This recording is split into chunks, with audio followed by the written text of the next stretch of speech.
पापा ने एक बार बताया था कि दादाजी भुआ से बहुत प्यार करते थे। वो उनकी लाडली बेटी थी। भुआ के दादाजी के खिलाफ जाने से दादाजी को बहुत तकलीफ हुई थी। नमस्कार दोस्तों, मैं आप सबका स्वागत करता हूं मेरे यूट्यूब चैनल में। मैं आपका दोस्त दुर्गा आपको आज एक नई कहानी सुनाने जा रहा हूं। आशा करता हूं आपको ये कहानी अच्छी लगेगी। फिर आइए शुरू करते हैं इस कहानी का सफ़र।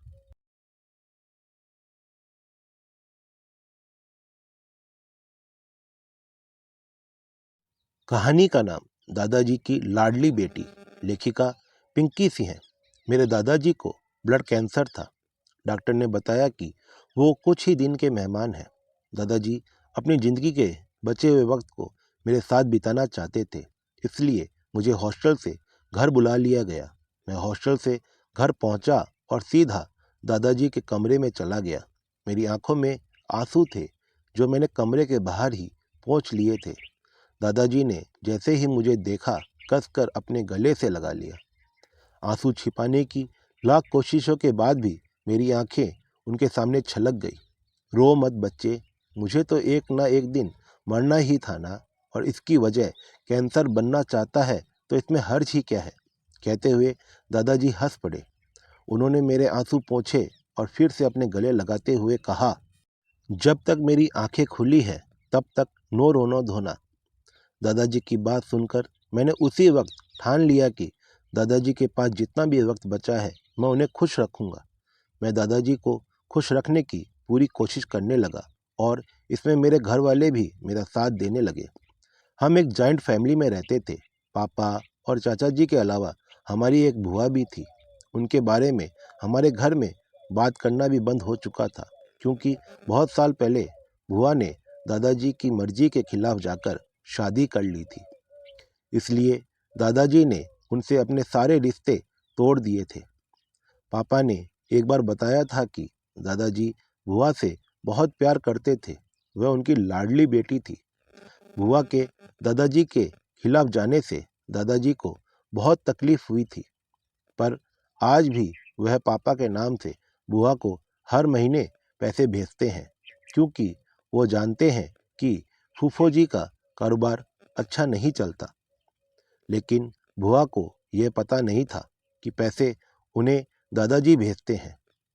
दादाजी बुआ से भले ही नाराज हों, पर उनसे आज भी बहुत प्यार करते हैं। इस बात से मुझे दादाजी को खुश करने का आइडिया आया कि हम सब बुआ से मिलेंगे और उन्हें बताएंगे कि दादाजी उनसे कितना प्यार करते हैं, और बुआ को दादाजी से भी मिलवाएंगे, ताकि इन दोनों के बीच जो भी नाराज़गी है वो ख़त्म हो जाए। मेरे इस प्लान में घर के बड़ों ने भी साथ दिया और हम सब बुआ से मिलने चले गए। बुआ ने हमें अपने घर में देखकर बहुत खुश हुई। उन्हें हमने दादाजी की बीमारी के बारे में बताया तो वो रोने लगी और दादाजी से मिलने के लिए बेचैन हो गई।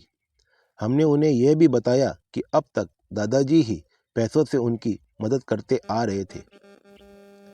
बुआ हमारे घर आई तो उन्हें देखकर दादाजी दंग रह गए। बुआ ने दादाजी से माफ़ी मांगी और दादाजी ने बुआ को झट से गले लगा लिया, जैसे वह बहुत सालों से बुआ के आने का इंतज़ार कर रहे हो। बाद में जब बुआ ने बताया कि यह मेरा आइडिया था तो दादाजी ने मुझे भी गले लगा लिया। मैं अपने दादाजी के अंतिम दिनों में उन्हें उनकी सबसे बड़ी खुशी देखकर बहुत खुश था। आपको ये कहानी कैसी लगी? आशा करता हूँ आपको ये कहानी अच्छी लगी होगी। अपना अमूल्य सुझाव ज़रूर दें। अगर आपको यह वीडियो अच्छी लगी है तो लाइक और सब्सक्राइब भी कर सकते हैं, जिससे मुझे प्रोत्साहन मिलेगा और मैं और भी अच्छी कहानियाँ इस चैनल में डाल सकूँगा। आप सबका बहुत बहुत आभार और धन्यवाद।